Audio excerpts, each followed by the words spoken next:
지금 5시가 아니라 3시 반이고요. 최대한 진행을 좀 해보겠습니다. 한 손에는 성경을 드시고 한 손에는 그 교재 워크시트 나눠드린 걸 드시고 또 뭐 탭이나 핸드폰으로 올려드린 PDF 파일 보시면서 함께 하셔도 되겠습니다.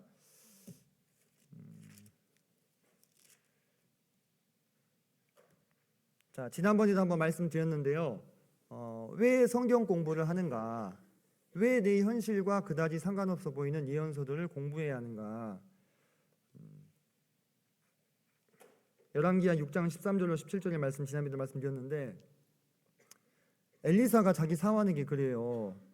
두려워하지 말라. 우리와 함께한 자가 그들과 함께한 자보다 많으니라. 그걸 볼 수 있는 눈은 누구에게만 있었습니까? 엘리사에게만 있었습니다. 현실적으로는 엘리사가 머물고 있던 도단이란 성읍을 가득 메워서 아람의 군대가 포위하고 있는 상태였어요. 그 사환은 무엇밖에 안 보입니까? 눈앞에 아람의 군대만 보이는 거예요. 근데 엘리사는 무엇까지 보고 있었어요? 하늘의 군대를 보고 있었습니다. 그때 그가 현실을 뛰어넘는 반응을 보일 수가 있었다는 거죠. 그죠? 여러분들도 매일매일 여러분에게 부닥치는 이런 현실들을 살아가다 보면 그것에만 초점이 맞춰져 가지고 여러분을 보호하고 돕고 계시는 하나님이 눈에 보이지 않을 수가 있어요. 그것은 무엇이냐? 여러분의 영성이 많이 고갈되어 있는 상태인 거죠. 그런데 여러분이 거기서 눈을 돌려서 예언서에 나와 있는 특별히 요한계시록의 많은 계시의 말씀들을 접하게 될 때 내가 이 땅에만 속해 있는 사람이 아니로구나. 내 영혼이 하늘에 속한 사람이구나. 이것을 다시 한번 자각하게 되면서 여러분의 잠들어 있던 영성을 깨우고 눈에 보이지 아니하는 불말과 불병과 하나님의 군대를 볼 수 있는 그런 영성이 회복된다 이 말입니다. 그때에 여러분의 현실을 가로막고 있는 여러 가지 문제들, 삶의 고민들을 뛰어넘어서 믿음으로 행할 수 있게 되시는 거예요. 자, 계시록의 계요 지금까지 여러 번 말씀을 드렸는데, 자, 장차 대리에 속한 것들을 우리가 지금까지 쭉 다뤄왔었고, 지난 시간까지 해서 일곱인, 일곱나팔, 일곱대접을 다 다뤘고요. 오늘 우리가 함께 나누게 될 17, 18, 19, 20장 중에서 17, 18장은 삽입된 사건, 막간의 사건이다, 막간의 에피소드다 이렇게 이야기할 수 있는데 왜 그 17, 18장을 그럼 넣었느냐, 그 이유를 오늘 좀 더 자세히 듣게 되실 겁니다. 그리고 이어진 19, 20장은 다시 메인 스토리로 복귀하게 되는 거죠. 17, 18장을 여러분이 먼저 살펴보도록 하겠는데요. 자, 1절로 2절 보시면, 자, 이제 17장과 18장에 반복해서 나오는 중요한 주제가 바벨론입니다. 바벨론. 뒤에서도 자세하게 말씀을 드리겠지만 17장의 바벨론과 18장의 바벨론을 좀 구분을 해야 될 필요가 있습니다. 이게 아주 헷갈리는 부분이고 해석가들도 의견이 분분합니다. 17장과 18장의 바벨론이 같은 거다 이게 보시는 입장이 있고 다르다라고 보시는 입장이 있어요. 어느 쪽이 소수일까요? 다르다고 보는 쪽이 소수입니다. 조금 더 다르다고 보는 쪽이 소수인데 저는 다르다고 봅니다. 왜냐하면 다르게 보일 수밖에 없는 것들이 관찰이 됩니다. 17장과 18장을 자세히 읽어보시면. 자, 그러면 여기 문제의 답도 여기 나오니까 같이 보시면서 써보세요. 그냥 듣기만 하는 것보다 글씨로 한 번이라도 써보시면 들으면서 그냥 답 보고 적는 것도 도움이 됩니다. 그래서 빈칸으로 남겨두지 마시고 이렇게 써보시면서 들으시면 좋습니다. 뭔가 내가 손으로 움직이거나 뭔가 이럴 때 좀 잠도 덜 오고 집중도 더 되잖아요. 그렇게 생각하시면 될 것 같아요. 자, 큰 음녀는 지금 많은 물 위에 앉아 있다고 나와 있죠. 그리고 큰 음녀가 앉아 있는 것이 상징하는 것은 15절에 힌트가 나왔죠. 백성과 무리와 열국과 방언이다. 그리고 땅에 있는 자들이 음녀와 더불어 행한 것이 뭡니까? 음행이 뭔지는 아시죠? 네, 자기 배우자가 아닌 다른 자와 성적인 관계를 맺은 것을 음행이라고 하는데, 그럼 여기서 음행은 구체적으로 어떤 의미냐면 구약 성경에서는 하나님 대신에 다른 신을 섬기는 것을 음행, 간음으로 표현을 했어요. 첨부된 구절들을 참고하시고요. 그래서 영적인 간음인 겁니다. 원래 인간은 누구만 섬겨야 됩니까? 인간은 하나님과 교제하고 하나님 예배하기 위해서 만들어진 존재입니다. 근데 그 인간이 하나님이 아닌 다른 우상들, 이 세상에 존재하는 여러 가지 피조물들을 우상으로 삼아가지고 그 우상을 숭배하는 것이 무엇이 되는 거예요? 간음이 되는 거죠. 음행이 되는 것입니다. 자, 3절로 5절 보겠습니다. 그래서 이제 이 성령께서 요한을 광야로 데리고 나가셨는데요. 거기서 보니까 여자가 붉은빛 짐승을 탄 것을 지금 누가 보고 있는 거예요? 요한이 환상 중에 보고 있는 겁니다. 근데 이 여자가 아주 화려하죠, 그죠? 자줏빛은 누구의 색이었어요? 왕. 그것도 아주 황제나 아주 고위 왕들만 입을 수 있는 그런 색이었습니다. 그때 당시 로마에서 자줏빛 토가 이렇게 쭉 감아서 있는 거 있죠. 원로원의 고위 귀족들만 이걸 입을 수 있었는데 이게 한 벌의 돈이 얼마인지 아십니까? 지금 현 시세로 환산하면 한 벌이 한 5억 정도 됩니다. 자줏빛 염료를 구하는 것 자체가 어마어마하게 힘든 일이었어요. 자, 그리고 금과 보석과 진주를 꾸미고 있는 이 화려한 이 여자는 음녀이고 그의 이름은 비밀, 큰 바벨론, 땅의 음녀들과 가증한 것들이 엄이다, 이렇게 얘기했어요. 자, 이게 그러면 무슨 뜻이냐? 자, 음녀의 이름이 비밀, 큰 바벨론, 땅의 음녀들과 가증한 것들이 엄이라고 하는데, 자, 성경에서 비밀, 헬라어로 미스테리온이라고 하는데, 이 비밀은 무엇이냐면 전에 감추어져 있던 것인데 계속 감춰져 있는 게 아니라 하나님에 의해서 이제 드러난 것, 이것이 성경의 비밀의 뜻입니다. 그렇다면 이 음녀의 정체는 그동안 가려져 왔다가 이제는 어떻게 된 거예요? 적나라하게 드러나는 것이 되겠죠, 그죠? 근데 이마에 이름이 기록되어 있잖아요. 그러니까 이 사람의 정체가 만천하에 누구나 알 수 있게 드러난 것이 되었다, 이거예요. 비밀이라는 뜻은 큰 바벨론. 자, 음녀의 정신적인 뿌리가 어디인지를 밝혀주는데 이 음녀의 정신적인 뿌리는 니므롯까지 올라갑니다. 니므롯까지. 우리가 창세기 10장을 보시면 노아의 홍수 이후에 노아의 홍수로 가인의 후손들이 어떻게 됐습니까? 다 죽었죠, 그죠? 그럼 니므롯은 누구의 후손이에요? 함의 후손입니다. 셈과 함과 야벳이 나오잖아요, 그죠? 그럼 셈과 함과 야벳은 다 누구의 후손입니까? 노아의 후손이고 노아는 셋의 후손이에요, 그죠? 가인의 후손들은 홍수 때 다 죽었어요, 번성했다가. 그리고 다시 셋의 후손 중에서, 노아의 후손 중에서, 함의 후손 중에서 반역자 니므롯이 최초로 나온 겁니다.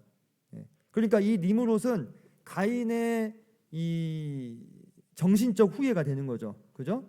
혈통적인 후예는 아닙니다만은 바로 거기까지 이 정신적 뿌리가 올라가요. 그래서 큰 바벨론은 이따가 더 자세히 이야기하겠지만은 이 니므롯이 다시 새롭게 만든 제국의 수도가 되었었죠. 땅의 음녀들과 가증한 것들이 엄이다. 엄이는 낳은 자잖아요, 그죠? 다 낳은 자잖아요. 그 이후로, 그 니므롯 이후로 하나님을 반역하는 모든 반역자들의 조상이 됩니다, 니므롯이. 자, 땅의 임금들과 음행한 음녀다. 자, 왼쪽에 있는 그림은 혹시 세기사 시간에 들어보셨을지 모르겠는데 카노사의 굴욕이라는 그 카노사의 굴욕이라는 사건을 지금 그려놓은 건데, 이 지금 앞에 무릎 꿇고 있는 사람이 황제예요. 황제가 지금 교황 앞에서 무릎을 꿇고 있는 거예요. 세속의 왕권이 교황권이 굴복했던 사건을 지금 보여주고 있는 거고요. 오른쪽은 뭐 같으세요? 십자군 전쟁이죠. 십자군 전쟁은 교황이 예루살렘을 수복하기 위해서 유럽에 있던 기사들을 뿐만 아니라 수없이 많은 사람들을 동원해 가지고 전쟁을 일으켰던 거죠. 그래서 이 큰 바벨론 음녀 비밀은 땅의 여러 족속들을 좌우할 수 있는 영향력을 가지고 있는 존재라는 것이 밝혀지죠. 특히 우리 1절에서 많은 무리에 앉았다 했는데 그 많은 무리 뭐였습니까? 15절 보니까 백성과 무리와 열국과 방언이죠. 다시 말해서 이 음녀라는 존재는 수없이 많은 전 세계에 영향력을 끼칠 수 있는 어떤 한 존재라고 하는 거예요. 근데 그가 땅의 임금들과 함께 음행을 저질렀는데 그 음행이 뭐다고요? 우상을 숭배하는 거예요. 하나님을 섬기지 않고 우상을 숭배하는 거. 자, 계속해서 보겠습니다. 짐승을 탔다. 짐승의 지지 기반이 되며 짐승을 조종하고자 하는 모습. 올라탔다는 것은 그 대상을 부리고 있다는 거잖아요, 그죠? 그리고 여기는 이 정도만 일단 보고 넘어갈게요. 짐승을 부리고자 하는 모습, 그 다음에 사치스러운 그 음녀의 모습. 자, 제가 지금 보여드리는 그 사진들이 뭐 같으세요? 로마 카톨릭을 지금 보여드리고 있죠, 그죠? 이 로마 카톨릭 이 집단에 대해서 이 집단을 음료를 매도하는 것이 그분들 입장에서는 대단히 모욕적이고 어떻게 보면 명예훼손적인 발언이 될 수도 있겠는데, 사실상 지금의 이 로마 카톨릭은 성경에 계시된 그리스도를 믿는 신앙에서 많이 멀어져 있습니다. 교황 무호설이라고 들어보셨어요? 교황은 절대 틀릴 수 없다는 거.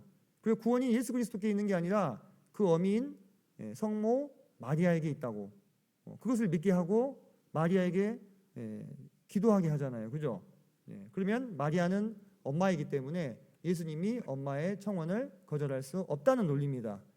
그래서 사실 로마 가톨릭은 유사 기독교지 기독교가 아닙니다. 기독교는 그리스도교잖아요. 그리스도가 한자로 기독이에요. 기독교 하면 그리스도교, 예수님을 믿는 종교인데 마리아교가 돼버렸어요. 교황교가 돼버렸어요. 그러니까 여러분들 비슷하면서도 교묘하게 다르잖아요. 그죠? 교묘하게 다릅니다. 이 배경을 다 말씀드리기는 참 시간이 너무나 부족하죠.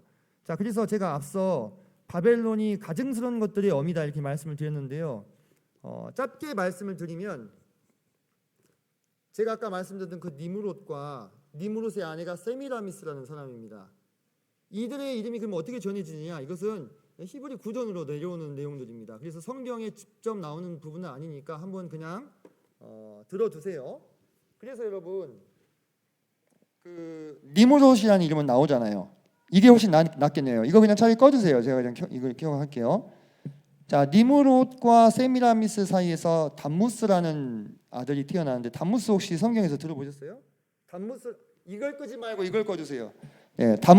담무스를 위해서 애곡하는 여인들이 나오죠. 그죠? 근데 이게 뭐냐면 니무롯을 전설에 따르면 사냥하다 죽었다고 하기도 하고 셈이 죽였다고 하기도 합니다. 셈, 함, 야벳의 그 셈이에요. 니무롯이 비밀리에 하나님을 거역하고 다른 신을 숭배하는 사상을 가지고 오려는 것을 감지하고 셈이 죽였다는 전설이 있는데 그 니무롯에 의해서 세미라미스가 임신이 되어 있는 상태에서 죽었어요. 그러자 세미라미스가 남편이 죽고 나서 아이를 낳은 거잖아요. 사생자죠, 담무스가. 근데 이 담무스가 니무롯의 화신이라고, 부활한 니무롯이라고 속인 겁니다, 사람들을. 그러면서 여기서 어떤 가장 전 세계적으로 유명한 이미지가 나오냐면 엄마와 아들의 이미지가 나와요. 엄마와 아들의 이미지가 계속 어디서 반복이 됩니까? 아스타롯과 담무스, 이시스와 호루스, 이집트 신화죠. 아프로디테와 에로스, 그리스 신화고, 비너스와 큐피트, 로마 신화고, 마리아와 성자상까지 엄마가 아이를 안고 있는 형태의 우상이 계속 전승돼서 내려오는데 그 맨 위에 뭐가 있습니까? 니무롯과 세미라미스가 있어요. 모든 가증스러운 것들의 어미이고 모든 비밀스러운 종교와 하나님을 대적하는 것들이 바로 그 바벨론에서 다시 시작된 거예요. 그래서 여러분들 혹시 얼핏 이런 얘기 들어보셨는지 모르겠는데 로마 카톨릭의 이 의전 또는 이 의식 속에 태양신 숭배 사상이 많이 들어있다라는 얘기 들어본 적 없으세요? 실제로 12월 25일은 태양신을 숭배하는 로마의 축일이었습니다. 근데 그게 나중에 바뀌어서 크리스마스가 됐죠. 그죠? 그런 어떤 많은 태양신 숭배의 요소들이 이 카톨릭 안으로 들어왔어요. 카톨릭이 처음에 어떻게 국교화가 됐습니까? 로마의 황제에 의해서 국교화가 됐잖아요. 그죠?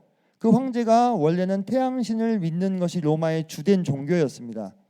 그것과 기존의 기독교를 혼합하면서 이것이 음녀가 되기 시작한 거예요. 자, 이들이 성도들의 피에 취했다 했는데 또 내가 보면 이 여자가 성도들의 피와 예수의 증인들의 피에 취한지라.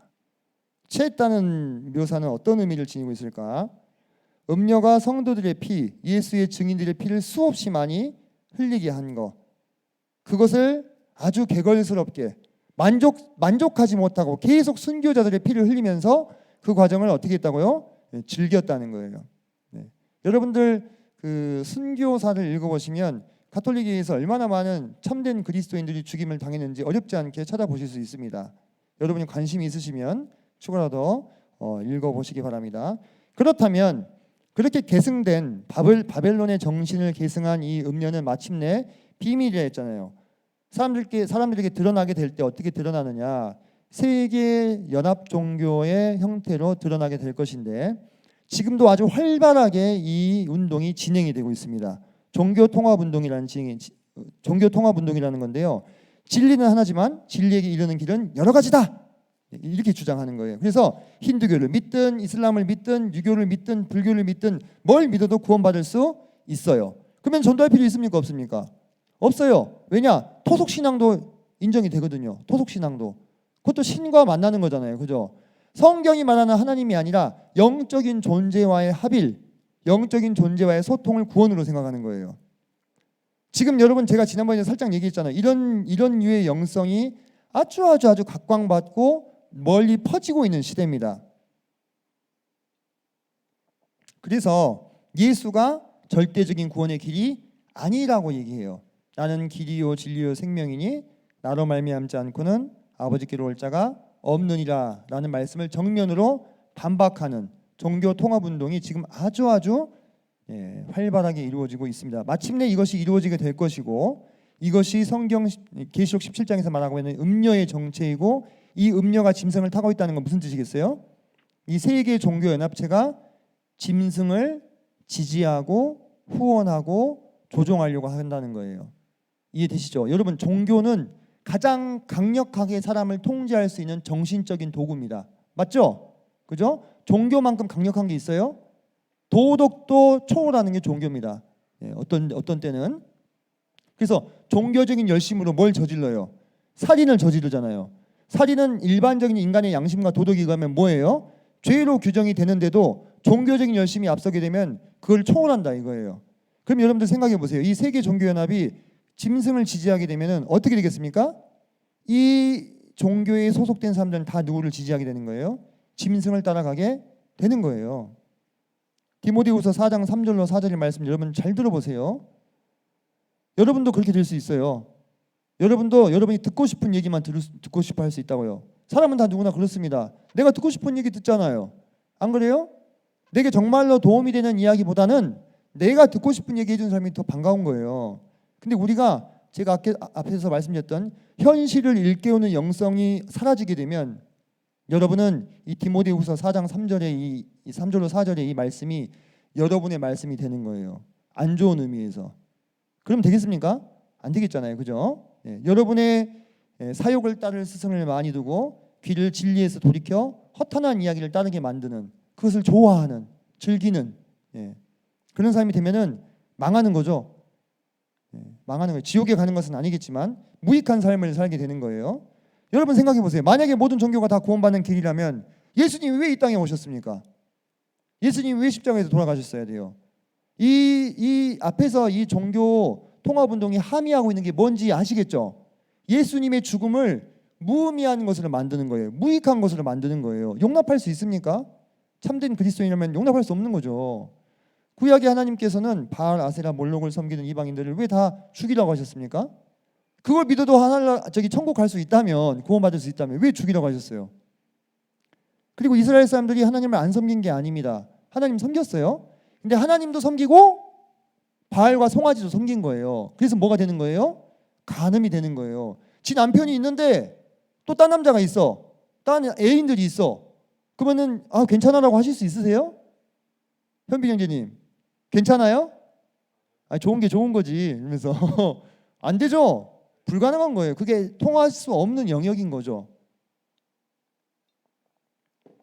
우리나라에서도 지금 이 종교 통합 운동을 가장 최전선에서 이끌고 있는 단체 중에 하나가 WCC라는 단체인데, 그들이 우리나라에서도 총회를 한번 가졌습니다. 그들의 주장을 한번 보세요. 동성애자들도 성직을 허락할 수 있어야 된다. 동성애와 일부 다처제를 허용해야 된다. 무속 신앙과 범신론적인 종교 혼합주의. 그래서 같이 모여서 굿했잖아요. 굿. 씻김굿. 우리나라에 와가지고 씻김굿 했어요. 우리나라 씻김굿 전문가 그 교수님 나와가지고 막 펄럭펄럭하면서 막 거의 기독교인 스님 신부 다 모여가지고 기가 막히죠. 근데 여러분들 세상 사람들이 보기는 어때요? 너무 좋죠. 안 그렇습니까? 세상 사람들은 왜 맨날 욕하잖아요. 종교인들 싸운다고. 니는 하나님 믿는다면서 왜 맨날 이렇게 미워하고 서로 싸우냐 이러잖아요. 근데 그들이 보기 니도 맞고 내도 맞다. 우리 다 맞다. 우리 평화롭게 살자. 화합, 공존. 그 다음에 똘레랑스가 뭐죠? 관용 이런 것들을 막 설파하면서 세상 사람들이 보기엔 좋은 거예요. 그리고 이 사람들이 뭘 되게 많이 강조하냐면 사회운동을 많이 강조해요. 그 약자들, 소수자들, 가난한 사람들을 구제해주는. 그러니까 세상 사람들이 보기엔 어때요? 딱 좋은 거지. 딱 좋은 거죠. 그래서 이 종교 통합 운동의 실체는 결국 맨 처음에 이 세상에 태어났던 니므롯 같이 하나님은 온 땅에 퍼지라고 했는데 니므롯은 어떻게 했어요? 거역하잖아요. 우리가 흩어짐을 면하자. 바벨탑을 쌓으면서 목적이 그거였어요. 우리 이름을 내고 흩어짐을 면하자였어요. 하나님은 뭐라고 했습니까? 생육하고 번성해서 땅에 편만하고 땅에 이렇게 널리 퍼져 살라 이거였어요. 근데 니므롯은 정면으로 반박했죠. 마지막 영걸 적그리스도가 나타날 때 이 세계 종교 연합이라는 음녀가 이 사람을 아주 적극적으로 지지하게 될 것이고요. 이미 이게요 지금 몇 년 전 얘기예요. 계속 진행될 것이고 이 흐름을 막을 수 없을 겁니다.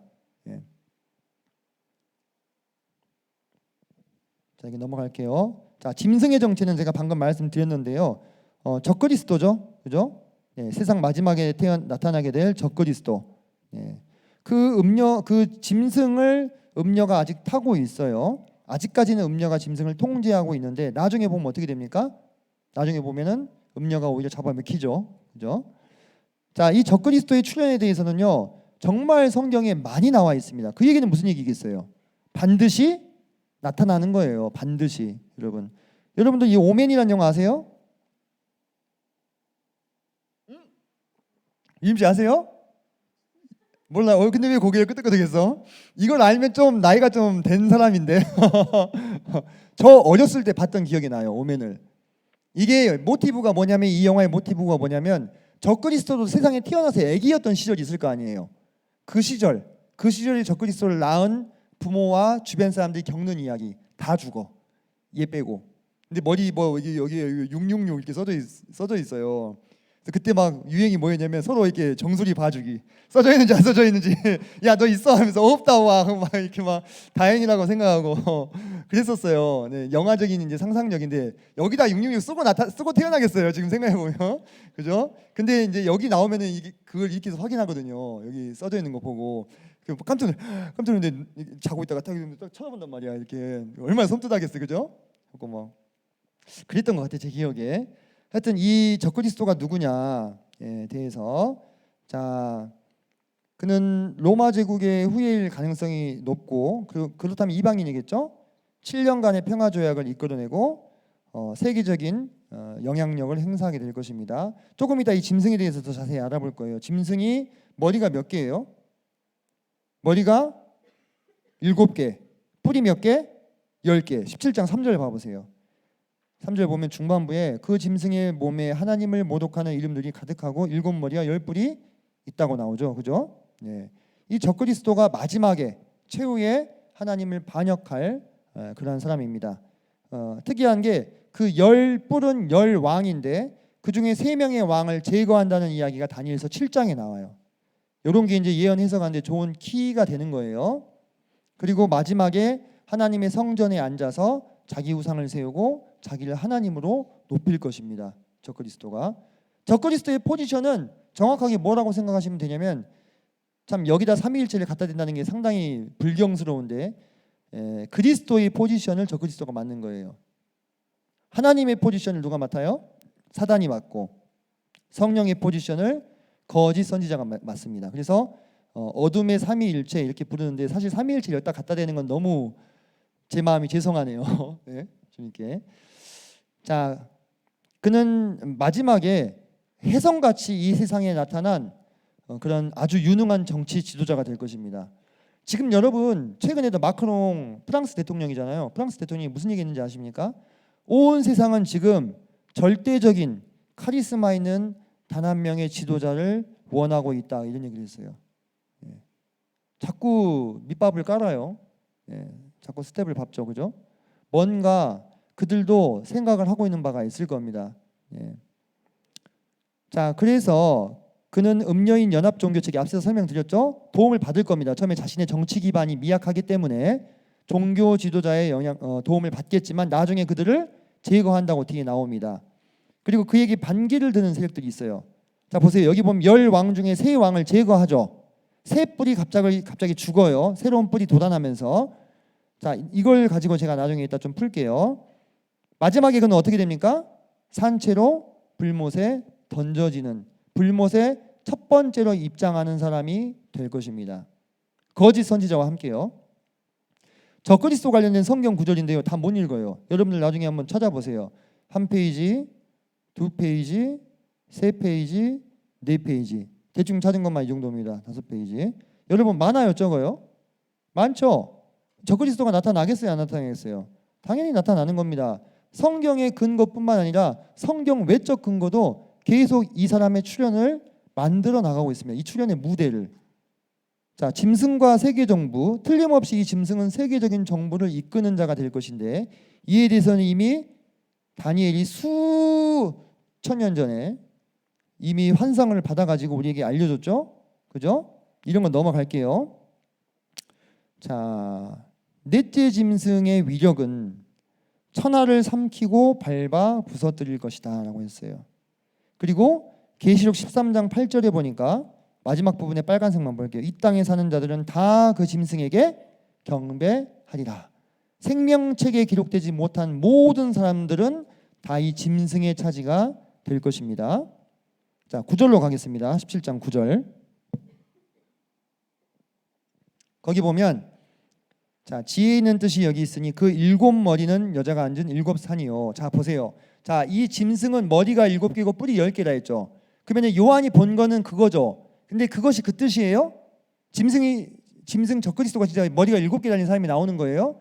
아니죠. 그게 상징하고 있는 게 있잖아요. 그죠? 이것은 보조관념이고 원관념이 있는 거잖아요. 그죠? 원관념이 뭐냐? 이걸 찾아야 상징을 푸는 거잖아요.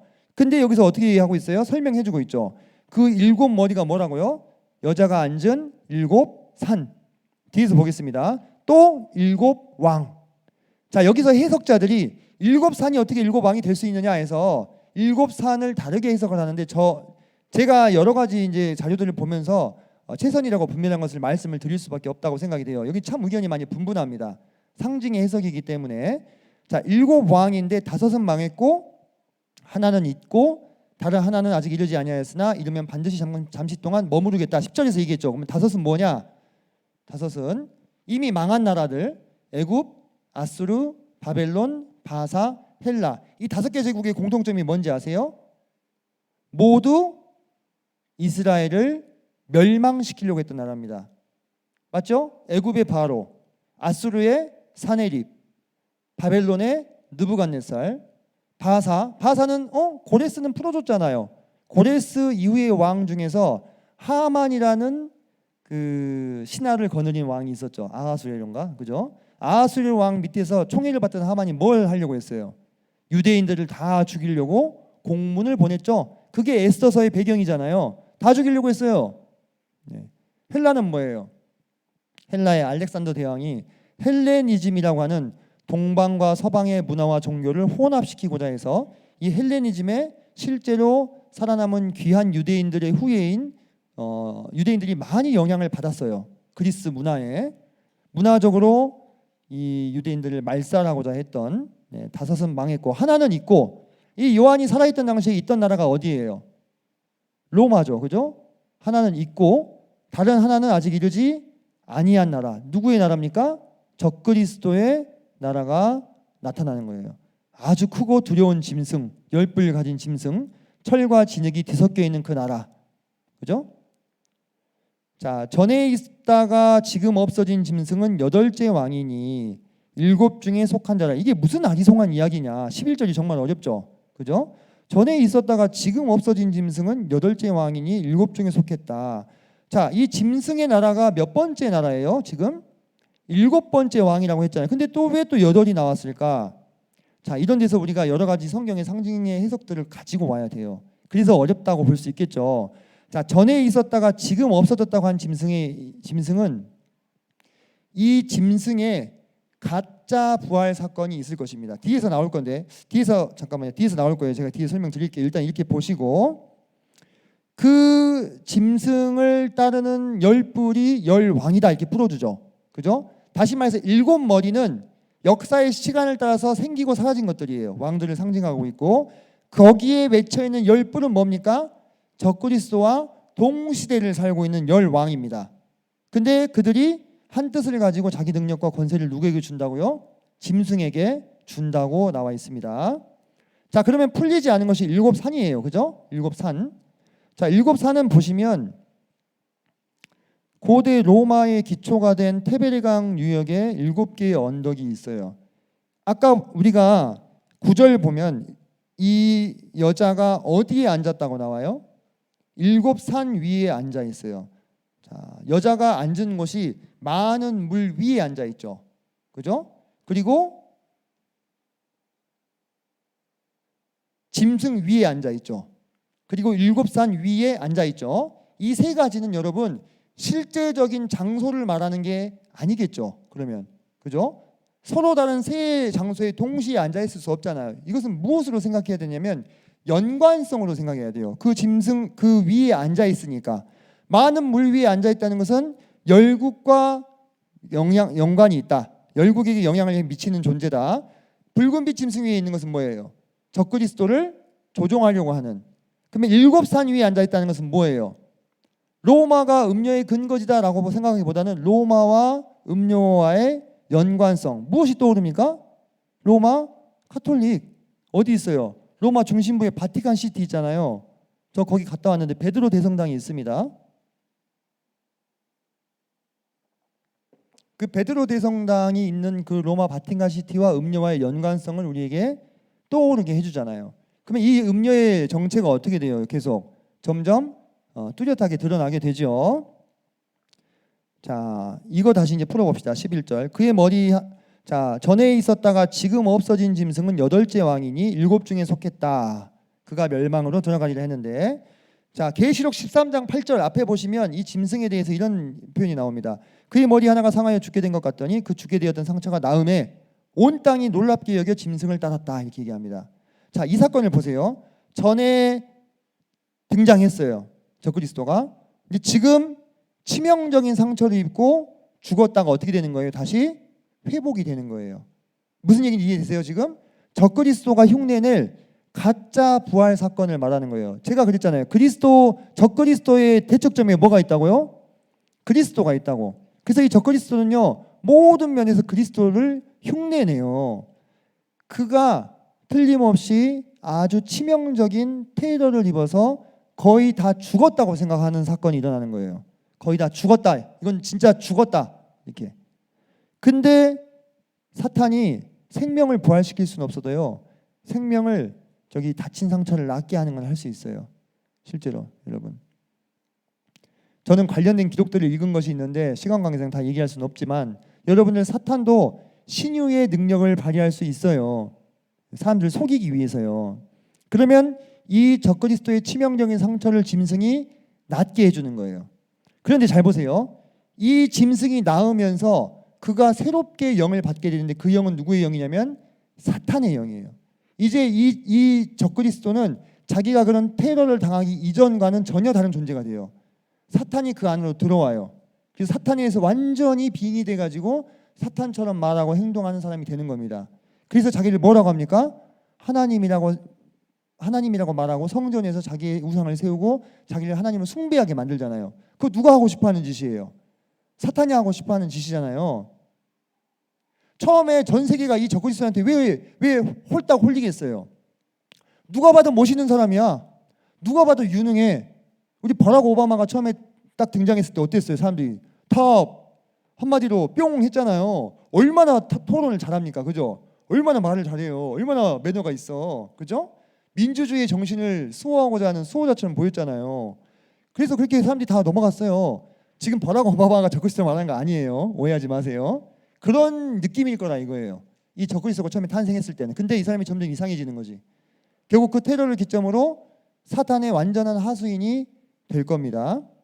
이런 가짜 부활 사건을 통해서 온 세상이 미혹되게 만드는 거예요. 자, 열불의 통치 권역에 대해서 여러분이 지금 보고 계시는 이 지도는 전 세계를 10개로 나눠 놓은 거예요. 이게 되게 유명하고 이미 나온 지 오래된 지도입니다. 근데 이거는 정치 권역을 말하는 게 아니라 경제 권역이에요. 전 세계를 10개의 경제권으로 묶는 계획입니다. 묶는 계획인데 앞으로. 근데 여러분, 경제는 항상 무엇과 같이 따라갑니까? 결국 정치가 따라가게 돼 있어요. 돈이 있는 곳에 뭐가 있어요? 권력이 있잖아요. 아니에요?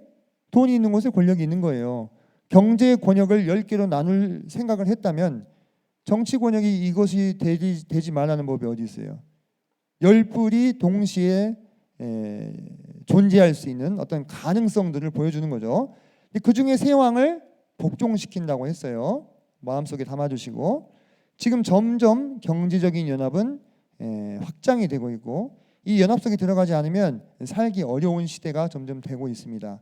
여러분들 지금까지 살펴본 것들을 봤을 때 이 적그리스도 양의 탈을 쓴 늑대를 위해서 전 세계가 조금씩 준비되어져 가고 있다는 것을 생각하셔야 됩니다. 세계정부, 종교통합, 단일경제. 자, 좀 빨리 넘어가겠습니다. 자, 하지만 이 14절 보면 어린 양께서 이 적그리스도를 이제 망하게 하실 것이다라는 거죠. 16절을 보면 이 10뿔과 짐승은 음녀를 미워하여 망하게 하고 벌거벗게 하고 그 살을 먹고 불로 아주 사르리라. 이 적그리스도가 이제 그 세계 종교 연합의 지지를 받아서 자신의 정치적인 기반이 확고하게 되면 어떻게 돼요? 이제 그때부터 어떻게 돼요? 필요가 없잖아요, 그죠? 종교 지도자들의 지지가 필요 없으니까 완전히 초토화를 시키게 되는 거예요. 초토화를. 여러분, 그러면 종교 연합은 뭘 끼고 있을까요? 모든 종교는 돈을 끼고 있어요. 돈. 그 수도원들 있는 그 부동산만 해도 얼마예요? 그죠? 그리고 그 카톨릭이나 다른 종교 단체들이 가지고 있는 현금성 자산, 그죠? 그리고 신도들의 헌금, 어마어마한 양의 부가 있겠죠. 그걸 어떻게 하는 거겠습니까?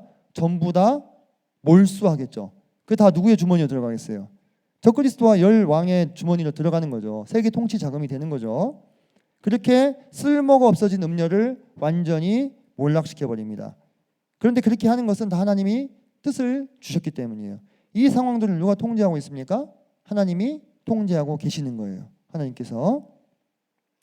18절의 마지막 언급은 사실 어떻게 보면 이제 17장과 18절을 또 구분하게 해주는 키가 됩니다. 자, 얼른 18장 넘어가 봅시다. 자, 18장 무너진 큰 성 바벨론. 자, 여기서 한번 비교를 해보고 할게요. 자, 왜 17장과 18장을 구분하고자 하냐면 여러분들 지금 비교를 해보시면 이제 느낌이 와요.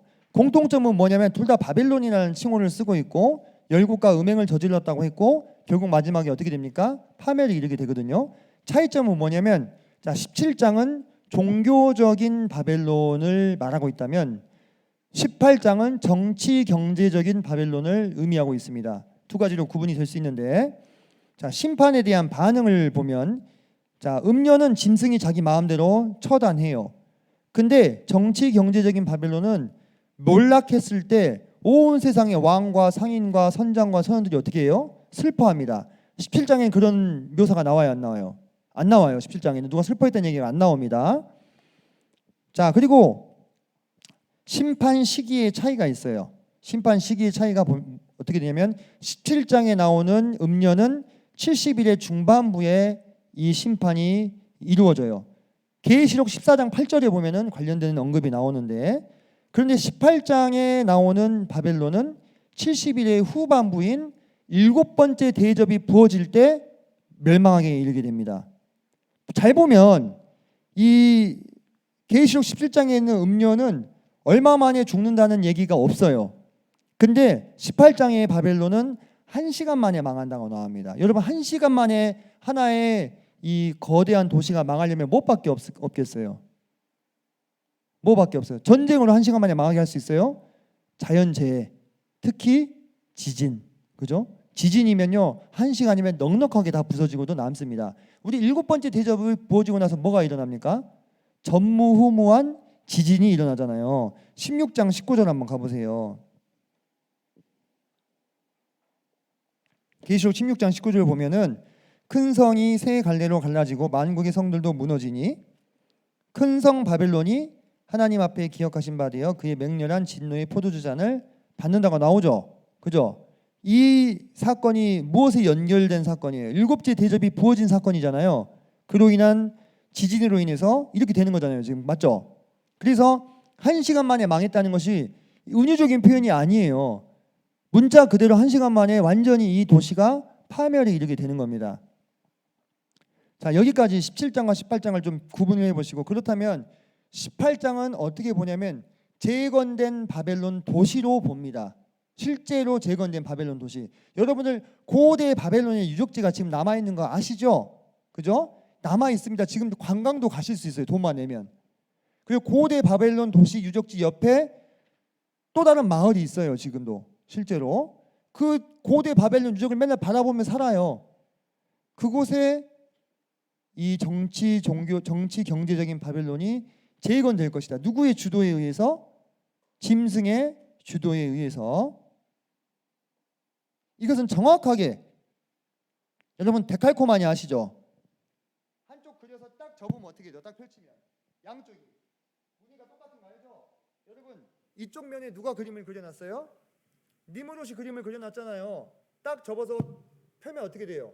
그 니무롯이라는 끝단에 누가 딱 맞닿아 있겠습니까? 저 그리스도가 맞닿아 있는 거예요. 어느 도시에서? 바벨론에서. 니무롯이 최초의 제국을 어디서 건설했어요? 바벨론에서. 마지막 니무롯인 저 그리스도도 바벨론의 도시를 재건할 것이 거의 명백합니다. 이 얘기를 하면 이 문자적으로 이 성경을 해석하지 않는 해석자들은요 터무니없는 이야기라고 해요. 터무니없는 얘기라고. 근데 그들은 이스라엘이 독립할 것도 맞추지 못했어요, 여러분. 여러분 우리 믿음의 선배들이요 이스라엘이 독립할 기미조차 보이지 않을 때 오직 성경에만 근거해 가지고 이스라엘이 다시 문자적으로 독립할 거라고 써놨어요. 이 강해서에다가 그거 보고 무천년주의자들이 엄청 놀렸어요. 뭐 이거 말도 안 되는 이야기를 하냐고. 근데 어떻게 됐습니까? 1948년도에 문자적으로 이스라엘이 어떻게 됐어요? 독립했죠. 그때 요즘 표현으로 백굴멍이라고 하나요? 예. 그것이 문자적으로 이루어질 것을 부정했던 사람들이 다 입을 닫았어요. 부활해 버렸으니까. 그죠? 그러면 우리가 문자적으로 의거해서 바벨론이 재건될 거다라는 것을 주장한다 해서 그것이 불가능할 이유가 있어요? 없잖아요. 예루살렘은 몇 번이나 파괴됐는데요. 지금 다시 재건돼 있잖아요. 그죠? 네. 저 예루살렘 2번이나 갔다 와봤는데 사람들 엄청 많이 살고 있어요 지금. 네. 자 봅시다. 1절로 3절. 한 천사가 내려오는데 땅이 환해졌어요. 와, 얼마나 영광스러운 천사인지. 좀 빨리빨리 넘어갈게요. 자 보면은 이제 큰 성 바벨론에 대해서 무너졌도다. 큰 성 바벨론이요. 귀신의 처소와 각종 더러운 영이 모이는 곳과 각종 더럽고 가증한 새들이 모든 가증한 것과 더러운 것들이 모여서 하나님을 거역하는 반역하는 작당 모의를 하던 곳 바로 그것이 무너지게 되는 것입니다. 자 그런데 보세요. 3절에도 보면 음행의 진노의 포도주라는 말이 나옵니다. 음행이라는 표현이 무슨 뜻이라고 했어요? 영적인 간음 우상 숭배를 말한다고 했는데 그러면 종교적인 바벨론이랑 연결이 돼야 되는 거 아닌가? 라고 생각하실 수 있죠. 그런데 여러분들 잘 생각해 보세요. 재건된 바벨론에서 가장 많이 홍보할 종교가 뭐겠어요? 통합된 종교? 아니요. 사탄교. 여러분들 다니엘서에 보면 나오잖아요. 그가 성전에다가 자신의 우상을 세워놓고 또 다른 자기 조상들이 알지 못하던 강한 신을 숭배할 거라고 나옵니다. 뒤에서도 볼게요. 여기 나오네요. 자 여기 보면 자 그가 모든 것보다 스스로 크다 하고 그의 조상들의 신들과 여자들이 흠모하는 것을 돌아보지 아니하며. 여자들이 흠모한 거 뭐예요? 담무스 나오잖아요. 그죠? 네. 어떤 신도 돌아보지 아니하고 그 대신에 강한 신. 이게 누굽니까 지금? 사탄을 말하는 거예요. 공경할 것이요 그의 조상들이 알지 못하던 신에게 금은 보석과 보물을 드려 공경할 것이며 이방 신을 힘입어 이 강한 신 사단을 힘입어서 크게 견고한 산성들을 점령할 거라고 다니엘서에 이미 예언이 되어 있습니다.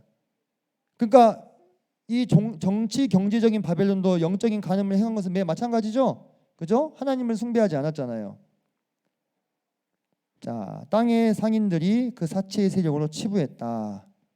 자, 이 바벨론이 전 세계의 정치 경제의 중심지가 될 건데, 자, 제가 바벨론이 재건될 거라는 얘기를 계시록에만 의존해서 하는 얘기는 아니에요. 지난번에 스가랴서 다루셨던 분들 계시죠? 스가랴서 5장 5절로 11절에 보면은 에바의 환상이 나와요. 예임자매님 다뤘죠? 예, 기억나시죠? 에바의 환상에 보면 신할 땅으로 가서 집을 짓는다는 이야기가 나옵니다. 다 자세히 풀 수는 없어요. 그래서 성경을 가능한 문자적으로 보시려고 하는 해석자들은 신할 땅의 바벨론이면 바로 그 고대 바벨론 말하는 거예요. 신바벨론하고 그 유적지가 있었던 거, 거기에 도시가 재건될 거라고 보는데, 자, 이 땅의 상인들도 그 사체의 세력을 치부하였다. 그리고 이 스가랴서의 환상이 우리에게 이야기해주고 있는 것은, 에바는 도량형이에요. 뭔가 물건의 부피를 재는 그 단위인데 상업과 밀접한 연관이 있죠. 단위는 온 땅에서 그들의 모양이 이러하다고 스가랴서에 나와요. 온 땅을 덮게 될 물질 만능주의와 배금주의의 악을 묘사하고 있는 것으로 보는데, 우리가 성경 보면은 하나님과 견주어진 유일한 것이 뭡니까? 예, 너희가 하나님과 재물을 겸하여 섬길 수 없다고 했어요. 하나님과 사단이 아니고. 그러면 그 재물, 만몬, 재물신, 오늘날 온 세상이 어때요? 온통 재물을 숭배하는 세상으로 변했죠. 그죠? 여기서 지금 정죄하고 있는 것은요, 정직한 상업활동을 정죄하는 게 아닙니다. 정직한 상업활동 우리 모세오경에도 나오잖아요. 그죠?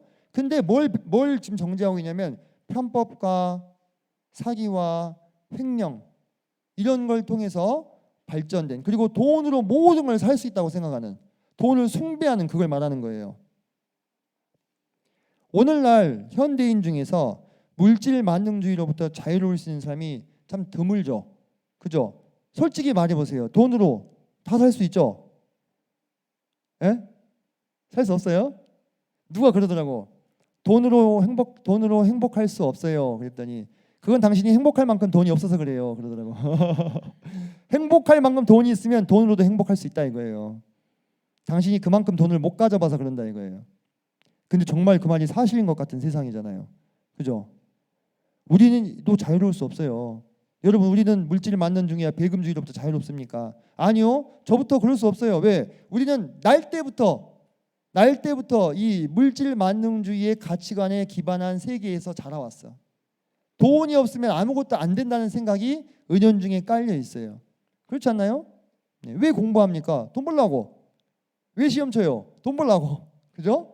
왜 뭔가 열심히 노력해? 돈 벌어야 되니까. 결국 뭐로 귀결돼요? 결국 돈 한 푼도 안 주면은 그냥 열정페이 하면서 보람만 먹고 살 수 있어요? 안 되죠. 안 된다고요.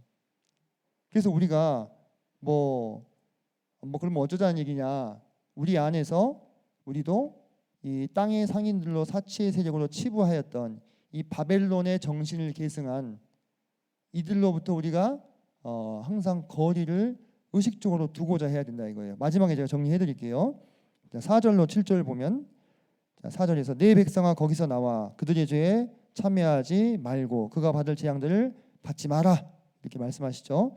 자, 여기에 나오는 이런 이 계시록의 이런 말씀들이요, 사실 예레미야서와 이사야서에 보면은요 정말 비슷하게 나옵니다. 바벨론에 대해서 예언한. 근데 이사야서와 예레미야서에서요 바벨론에 대해서 예언한 것은 철저하고 완전한 파멸을 예언하고 있어요. 근데 바벨론이 그렇게 파멸된 적이 있었어요, 없었어요? 없었습니다. 고레스가 바벨론을 점령할 때도 어떻게 했어요? 그냥 들어가서 벨사살 왕만 죽이고 성읍은 그대로 보존했죠. 안 부셨어요. 이사야서와 예레미야서가 예언했던 철저한 바벨론의 파멸은 언제 찾아옵니까? 마지막 때, 일곱 대접의 심판 때 찾아오게 되는 거죠. 아직 그래서 다 이루어지지 않은 거다. 하루 동안에 바벨론이 파멸될 것입니다. 완전히 응하지 않았어요. 이 보면은 지금 그 바벨론 유적지 바로 옆에 힐라라고 하는 도시가 재건이 되어 있습니다. 바로 옆에 붙어 있는데 인구가 한 40만 명 정도 돼요. 그러면은 무너진 것이 아니죠. 예레미야서와 이사야서에 보면은 그것이 황무하고 황량해질 거라 했는데 그렇지 않았다는 겁니다. 자, 11절로 17절 보면은 바벨론에서 취급되는 수없이 많은 다양한 상품들이 나와요. 이들이 이렇게 온 세계의 정치와 경제의 중심지가 될 거다. 저는 개인적으로 예상하기에 이 바벨론의 선물 시장이 만들어질 거라고 생각이 돼요. 선물 아시죠? 선물, 그 주식 말고 선물. 온 세계에 뭐 석유나 뭐 또는 뭐 밀, 옥수수, 뭐 기름 이런 모든 것들을 미리 거래하는 거래소입니다. 네. 그런 시장이 열려가지고 이 수없이 많은 상품들을 그곳에서 직접 거래하게 되지 않을까라는 생각을 하게 되는데 그곳이 1시간 만에 망하게 되는 거예요. 그들의 무역과 그로 인한 치부와 풍요가 다시는 주어지지 않을 겁니다. 이미 7대접의 재앙이 다 쓸고 지나가기 때문에 완전히 망한 상태에서 마지막 정신적인 지주였던 바벨론마저도 어떻게 돼요? 무너져 내리는 것을 보면서 절망하게 될 것입니다. 다시 무엇 못하지 아니하리라 라는 표현이 무려 6번이나 반복돼요. 자, 마지막을 한번 봅시다. 제가 17장 18장을 통해서 마지막에 드리고 싶었던 얘기는 이거예요.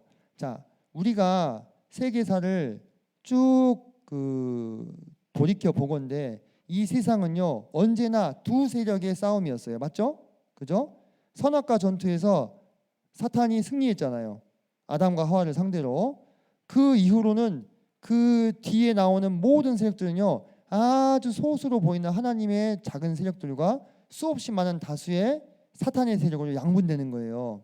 여러분 보시면 니무롯이 추구했던 것이 뭡니까? 니무롯. 창세기 10장에 나오는 니무롯이 추구했던 것은 힘이었어요. 힘. 눈에 보이는 세상에서 잘되고 장성하는 거. 그래서 그가 최초로 뭘 만듭니까? 제국을 만들잖아요. 제국. 최초로 노아 홍수 심판 이후에 그 이전의 문명은요 다 멸절됐어요. 대멸절을 경험한 거예요. 근데 그 이후에 니무롯 때부터는 다시 니무롯이 제국을 건설했고 여기 보시는 대로 양분돼요. 여러분은 어느 편에 섰어요 지금? 어느 편에 섰어요? 여러분은 그리스도 편에 섰잖아요. 그죠? 하나님 편에 섰잖아요. 하나님을 아는 참된 교회, 주님의 몸된 교회가 돼서 신앙생활을 하고 있죠. 하지만 이 시대에도 여전히 그 니무롯의 정신을 계승해서 이 땅에서만 힘있고 잘되고 강력한 삶을 살고자 하는 그 가치관을 지향하는 무리들과 보이지 아니하는 영적인 세상을 소망하는 무리들로 양분되어 있습니다. 여러분이 이 하나님의 세력의 편에 서셨다면은 여러분이 어쩔 수 없어요. 우리 21세기 전 세계 10위권 안에 드는 경제대국인 대한민국에서 살고 있기 때문에 경제활동에 종사해야 되고 돈을 벌어야 돼요. 막말로. 그러지 않아요? 돈을 벌어야 살 거 아니에요. 우리 세상 체계는 딱 그렇게 구조가 짜여 있어요. 그 안에서 여러분들이 정직하게 경제활동을 영위하시되 합법적인 것들을 그렇지만 그것에 여러분이 마음을 뺏기지 않기 위해서 의식적으로 의도적으로 거리를 두시고 물질의 종이 되지 말고 물질을 부리는 사람이 되셔야 됩니다. 돈 자체가 문제라고 할 수는 없을 거예요. 이 시대에. 하지만 돈을 사랑하는 것은 분명히 악이라고 했어요. 그죠? 돈을 사랑한다고 하는 거. 여러분이 하나님의 세력이 되셨다면 그에 걸맞는 삶을 함께 살아가기를 소망합니다. 자, 24분인데 35분에 다시 모이겠습니다.